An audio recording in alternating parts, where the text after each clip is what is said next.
கிட்டத்தட்ட கல்யாணம் ஆகி 10 வருஷம் ஆச்சுங்க, 5 வருஷம் ஆச்சுங்க, எங்களுக்கு குழந்தை இல்லை. இதனால் பார்த்தீங்க அப்படின்னா நிறைய ட்ரீட்மெண்ட் எடுத்துட்டேன், நிறைய வைத்தியம் பார்த்துட்டேன், நிறைய செலவு பண்ணிட்டேன், எனக்கு இன்னும் குழந்தை பாக்கியம் இல்லை அப்படின்னா, உங்கள் ஜாதகத்தில் 5ஆம் இடம் வலுத்திருந்து நல்லா இருந்து கண்டிப்பாக சப்போர்ட் பண்ணுனா, இந்த குரு வந்து பார்க்கும்போது 2026 6வது மாதம் 3ஆம் தேதி தான் அடுத்தது மிதுன ராசியிலிருந்து கடக ராசிக்கு வரார். அப்போ அதுக்குள்ளார உங்களுக்கு என்ன பண்ணுறாருன்னா புத்திர பாக்கியத்தை கொடுத்துட்றாரு. வீடு ஆல்ட்ரேஷன் பண்ணக்கூடிய யோகம், வீடு கட்டக்கூடிய பாக்கியம், அதே மாதிரி அத்தியாவசிய ஆடம்பர பொருட்கள் நமக்கு தேவையானதை கொடுத்துருவார். ரொம்ப நாளாக நம்ம கனவாக இருந்த விஷயம் கண்டிப்பாக நனவாகும். இது போல் பார்த்தீங்க அப்படின்னா உங்களுக்கு ஓரளவுக்கு நல்ல மாற்றத்தை கொடுத்துருக்கிறாரு. இது போக பார்த்தீங்கன்னா உங்களுக்கு ராகு கேது பயிற்சி அப்படின்னு பார்த்தீங்கன்னா இப்போ உங்களுக்கு தைரிய ராகுவாக வந்திருக்கிறாரு. ஒரு மனிதனுக்கு பணம் கொடுக்குறதெல்லாம் முக்கியம் இல்லைங்க, தைரியம் கொடுக்கறது தான் முதல்ல பெருசு. அப்படி பார்த்தா தைரிய ராகுவாக வந்திருக்கிறாரு. சர்ப்ப கிரகம் வக்கர கிரகம் போய் உங்களுக்கு தைரிய ராகுவாக வந்திருக்கிறாரு. அப்படி பார்த்தா சனி பார்வை அதாவது வந்து ராகு பார்வை உங்கள் ராசி 3ஆம் இடமா பார்க்குறாரு. நான் பாரம்பரிய ஜோதிடர் பா. ரவிக்குமார். இப்போ நாம் பார்க்கக்கூடிய ஒரு தலைப்பு அப்படின்னு பார்த்தா ஆணி மாதத்துக்கு உண்டான மாத பலன்களை பற்றி தான் இந்த காணொலியில் பார்த்துட்ருக்குறேங்க. காலச்சக்கரத்தின் 9வது ராசின்னு சொல்லக்கூடிய தனுசு ராசிக்கு இந்த ஆணி மாதம் என்னென்ன பலன்களை கொடுக்க போகிறாருன்றதை பற்றி தான் இந்த காணொலியில் பார்த்துட்ருக்குறோம். பொதுவாக பார்த்தீங்க அப்படின்னா இந்த ஆணி மாதம் பிறக்கக்கூடியது வந்து பார்த்திங்கன்னா ஜூன் மாதம் 15ஆம் தேதி அன்னைக்கு இந்தவுடைய மாதம் பிறக்கப்படுதுங்க. தமிழுக்கு பார்த்திங்கன்னா நிகழும் மங்களகரமான விசுவாவசு வருடத்தில் ஆணி மாதம் 1ஆம் தேதி ஞாயிற்றுக்கிழமை அதிகாலையில் திருவோண நட்சத்திரம் 1ஆம் பாதத்தில் மகர ராசியில் மிதுன லக்னத்தில் சந்திரனுடைய திசையில் 314 டிகிரியில் தான் இந்த மாதம் பிறக்கப்படுதுங்க. அப்படி பிறக்கக்கூடிய இந்த ஒரு காலகட்டத்தில் பார்த்தீங்கன்னா காலச்சக்கரத்தின் 9வது ராசி தான் இந்த தனுசு ராசி. இந்த தனுசு ராசிக்கு அதிபதியாகப்பட்டவர் யாருன்னா குரு பகவான். தனுசு ராசிக்கு மட்டும் இல்லை, மீன ராசிக்கும் இந்த 2 வீட்டுக்குமே அதிபதி யாருன்னா குரு பகவான் தான். அந்த குரு பகவானுடைய ராசியில் பிறந்தவங்களுக்கு கிட்டத்தட்ட இந்த ஆணி மாதம் மிக சூப்பராக இருக்க போகுதுன்றதில் மாற்றமே இல்லை. ஏன்னா இன்றைக்கி மே மாதம் 14ஆம் தேதி அன்னைக்கு குரு பகவான் வந்து பார்த்தீங்க அப்படின்னா உங்கள் ராசிக்கு அதாவது இப்போ 7ஆம் இடத்துக்கு வந்துட்டார், கலஸ்திர ஸ்தானத்துக்கு வந்துட்டார். இந்த மாதத்தில் வந்து பார்த்தீங்க அப்படின்னா அதாவது கும்ப ராசியில் ராகு பகவானும், மீன ராசியில் சனி பகவானும், மேச ராசியில் சுக்கிர பகவானும், மிதுன ராசியில் அடுத்தது வந்து பார்த்துட்டிங்க அப்படின்னா குரு பகவானும், புதன் பகவானும், சூரிய பகவானும், அடுத்தது சிம்ம ராசியில் செவ்வாய் பகவானும், கேது பகவானும் தான் இப்போ உட்காந்துருக்கிறாரு. இந்த கிரகத்தினுடைய அமைப்பு இந்த மாதம் எப்படி இருக்க போகுது அப்படி பார்த்தா குரு வந்து பார்த்தீங்க அப்படின்னா இருக்கும் இடத்துக்கும் பலன் கொடுப்பார், பார்க்கும் இடத்துக்கும் பலன் கொடுப்பார். அவர் தான் குரு பகவான். குரு வந்து மற்றவங்களுக்கு ஒரு பிரச்சனைனாவே ஓடி போய் செய்கிறவர் குரு பகவான். அதுக்கு தான் நமக்கு வந்து குழந்தை பாக்கியம் இல்லை, திருமணம் நடக்கலை, தொழில் வளர்ச்சி இல்லை, வாழ்க்கையில் முன்னேற்றம் இல்லை, அடுத்த கட்டத்துக்கு போக முடியாமல் திணறிட்டு இருக்கிறேனுங்க. அதே மாதிரி பார்த்தீங்க அப்படின்னா பார்க்குற வீட்டுக்கு பலன்களை கொடுத்துருவார். எந்த ஸ்தானத்தில் உக்காந்து அவர் எந்த ஸ்தானத்தில் அவங்கள பார்க்குறாரோ அதுக்கு தகுந்த பலன்களை கொடுத்துருவார். அப்போ மிதுன ராசியில் உட்காரும்போது மிதுன ராசிக்கு குரு பலன யோகம் நல்லா இருக்குது. 5ஆம் இடமா பார்த்தீங்க அப்படின்னா துலா ராசி பார்க்குறாரு. அப்போ 7ஆம் இடமா பார்த்தா உங்கள் ராசி தான் பார்க்குறாரு. 9ஆம் இடமா பார்த்தா கும்ப ராசி பார்க்குறாரு. அப்போ குரு பகவான் 5, 7, 9ஆம் இடத்தை பார்த்தாருன்னா இந்த 3 விஷயங்கள் கண்டிப்பாக முதல்ல சரியாகும். 5ஆம் இடம்னா என்ன? புத்திரஸ்தானம். அப்போ குழந்தை பாக்கியம் இல்லாதவங்களுக்கு தனுசு ராசிக்காரங்களுக்கு குழந்தை செல்வத்தை கொடுக்குறாரு.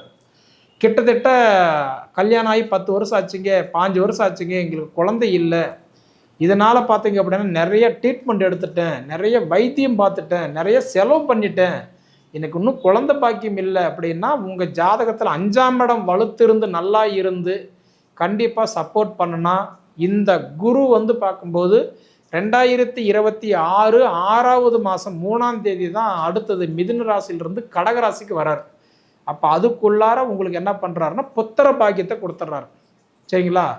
அதே சமயத்தில் 7ஆம் இடமா பார்க்கறதுனால பார்த்தீங்க அப்படின்னா மாங்கல்யம் ஆகாத, அதாவது எனக்கு இதுதான் மாப்பிள்ளை இதுதான் பொண்ணு அப்படின்ற அளவுக்கு நாங்கள் பத்திரிக்கை அடிச்சிட்டுங்க, பேசி முடிச்சிட்டோம், எல்லாம் நடந்த வாட்டி கூட எங்களுக்கு தாமதம் ஆயிடுச்சு, இல்லை எனக்கு மாங்கல்யம் தள்ளி போகுது, எனக்கு எப்போ கல்யாணம் ஆகும், என்னைக்கு தான் எனக்கு வந்து மாங்கல்ய யோகம் நடக்கும் அப்படின்னு எதிர்பார்க்குறவங்களுக்கு கண்டிப்பாக இந்த குரு வந்து ஃபேவராக உங்களுக்கு 7 8ஆம் இடம் நல்லா இருந்து செவ்வாய் தோஷம் 2 4 7 8 12 செவ்வாய் இல்லாமல், அதே மாதிரி 1 2 7 8 அதாவது ராகு கேது இல்லாமல் 7 8 சனி சுக்கிரன் இல்லாமல் இருந்தால் நிச்சயமாக இந்த குரு பார்க்குற பார்வை காலம் உங்களுக்கு திருமணம் நடந்தே தீரும். அப்போ உங்களுக்கு புத்திர செல்வம் பெருக்கிறதுக்கு வாய்ப்பு உண்டு. 7ஆம் இடமா பார்க்கறதுனால உங்களுக்கு திருமண யோகம் அமைகிறதுக்கு வாய்ப்பு உண்டு. 9ஆம் இடமா பார்க்கறதுனால சொத்து பிரச்சனை, சொந்தம் பிரச்சனை, பண பிரச்சனை, கடன் பிரச்சனை, இது எல்லாமே சரியாகும். கிட்டத்தட்ட பார்த்தீங்கன்னா எனக்கு கடன் பிரச்சனை கழுத்து பிடிக்கிற மாதிரி இருக்குதுங்க, அது எப்போ தீரும்? ரெண்டாவது, நான் படித்த படிப்புக்கு உண்டான வெளிநாடு வெளி மாநிலம் இல்லை நல்ல தொழில் நல்ல ஜாப் அமையுமா? கண்டிப்பாக அமைகிறதுக்கு வாய்ப்பு உண்டு. இது போக பார்த்தோன்னா என் பூர்வீக சொத்து என் கைக்கு வருமா? நான் சம்பாரித்த சொத்து கிரையும் ஆகுமா? இல்லை என் குடும்பத்தில் ஏதாவது வளர்ச்சி நல்லா இருக்குமா? அப்படி பார்த்தா 5 7 9 குரு பார்க்கறதுனால, குறிப்பாக உங்கள் ராசியை 7ஆம் இடமா பார்க்கறதுனால வாழ்க்கை சார்ந்த விஷயங்கள் கண்டிப்பாக உங்களுக்கு மாறும். சரிங்களா? அப்படி இருக்கும்போது பார்த்தீங்கன்னா உங்களுக்கு குரு 7ஆம் இடத்துல வந்து உட்காரும்போது கலஸ்தரஸ்தானத்தில் உட்காரும்போது உங்களுக்கு ஓரளவுக்கு திருமணத்தில் வந்து முதல் தாரம் இல்லை மறுதாரம் 2ஆம் தாரம் அமைகிறதுக்கு கூட முயற்சி எடுத்தீங்கன்னா கூட இந்த டைமில் உங்களுக்கு வெற்றியாகும். சரிங்களா? அப்போ உங்களுக்கு திருமண தடைகள் விலக போகுது. அடுத்தது பார்த்தீங்கன்னா சனி பகவான் 4ஆம் இடத்துல உட்காந்துருக்கிறாரு பார்த்தீங்களா? அர்த்தாஷ்டம சனியாக உட்காந்துருக்கிறதுனால முடிஞ்ச வரைக்கும் 2 விஷயங்கள் பண்ணுங்க. ஒன்று, அதாவது வந்து சுப விரயம் பண்ணுங்க. சுப விரயம் பண்ணினீங்கன்னா தலைக்கு வர்றது தலைப்பாக்கோட போகும். 2வது, திருநள்ளாறு போயிட்டு வாங்க. ஏன்னா அர்த்தாஷ்டம சனிக்கு வந்து என்ன பண்ணுவான், 2.5 வருஷன்றது வந்து பார்க்கும்போது ஃபோனில் காசு கேட்டால் இருக்குது வாம்பாங்க, அதே நேரில் போனால் இல்லைன்ற நிலமை தான். வேலையில் சம்பள உயர்வு ப்ரமோஷன் முன்னேற்றம் கொடுக்குற மாதிரி இருக்கும், ஆனால் தாமதம் ஆகிட்டே இருக்கும். வீதியில் இருக்கிற நிம்மதி வீட்டில் இல்லைங்க, வீட்டுக்கு வந்தாவே ஏன் வந்தன்ற அளவுக்கு குழப்பமாக இருக்குது அப்படின்ற அளவுக்கு கொஞ்சம் மன உளைச்சலாக தான் இருக்கும். திருநள்ளாறு போயிட்டு வாங்க, கண்டிப்பாக உங்களுக்கு நல்லா இருக்கும்.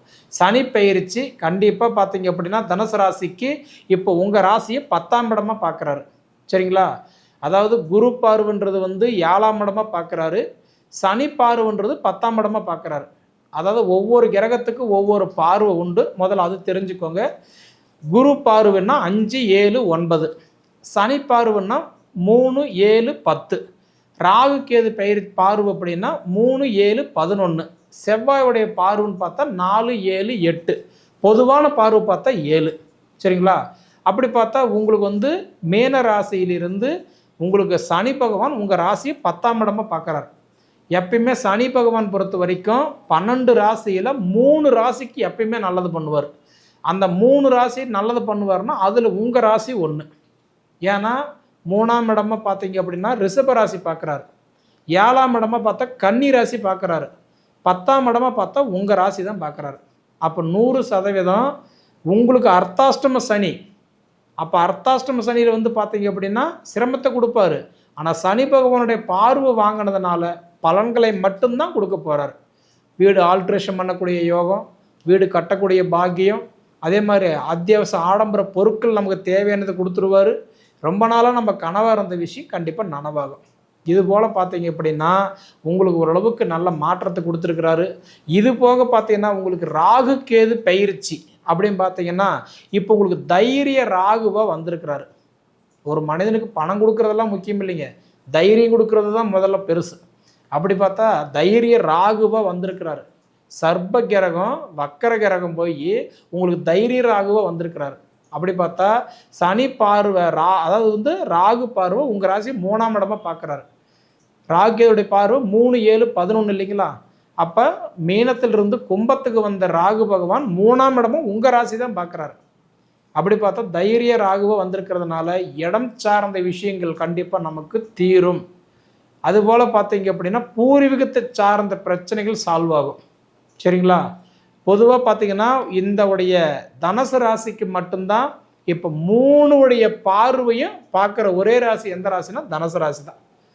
குரு 7ஆம் இடமா பார்க்குறாரு, சனி பகவான் 10ஆம் இடமா பார்க்குறாரு, ராகு பகவான் 3ஆம் இடமா பார்க்குறாரு. இந்த காலகட்டம் பார்த்தீங்கன்னா நீங்கள் 4 விஷயத்தை முயற்சி எடுத்தீங்கன்னா உங்களுக்கு வெற்றி கண்டிப்பாக நிச்சயமாகும். இதில் முதல் விஷயம் என்ன அப்படின்னா திருமணம், 2வது புத்திர பாக்கியம், 3வது தொழில் மாற்றம், வெளிநாடு வெளி மாநிலம், கவர்மெண்ட் வேலை, அரசாங்க உத்தியோகம், இந்த மாதிரி விஷயமெல்லாம் எதிர்பார்த்தா கண்டிப்பாக உங்களுக்கு ஓரளவுக்கு உங்கள் ஜாதகத்தில் வலுத்திருந்த கிழகம் கண்டிப்பாக உங்களுக்கு கொடுக்குறதுக்கு வாய்ப்பு உண்டு. அடுத்தது இந்த கடன் இல்லாமல் கஷ்டம் இல்லாமல் கஞ்சி குடித்தா கூட நிம்மதியாக குடிக்கிற வாய்ப்பு கொடுத்துருவார். சரிங்களா? ஏன்னா தனுசு ராசிக்காரங்களோட எதிர்பார்ப்பெல்லாம் ஒன்று தான், மற்றவங்களுக்கு முன்னாடி நாம் நல்லா வாழணும். சரிங்களா? அந்த எதிர்பார்ப்பு எப்பயுமே உண்டு. அதே மாதிரி கொஞ்சம் கோபம் பிடிவாதம் நிறையா உண்டு. அதை கொஞ்சம் கம்மி பண்ணிக்கிட்டு அடுத்தது என்ன பண்ணலான்னு கண்டிப்பாக நீங்கள் யோசிங்க. உங்கள் ஜாதகத்தில் எந்த ரூபத்தில் போனால் நல்லா இருக்குன்றதை பார்த்துட்டு அதுக்கு தகுந்த மாதிரி நீங்கள் ட்ராவல் பண்ணினீங்கன்னா உங்களுடைய வாழ்க்கை வளர்ச்சி சூப்பராக இருக்குங்க, மாற்றமே இல்லை. சரிங்களா? சரி நேயர்களே, உங்கள் பொன்னான நேரத்தை ஒதுக்கி இவ்வளவு நேரம் என்னுடைய காணொலியை நீங்கள் முழுமையாக பார்த்ததுக்கு மனசிலிருந்து கேட்டுக்கிறேனுங்க. நன்றி.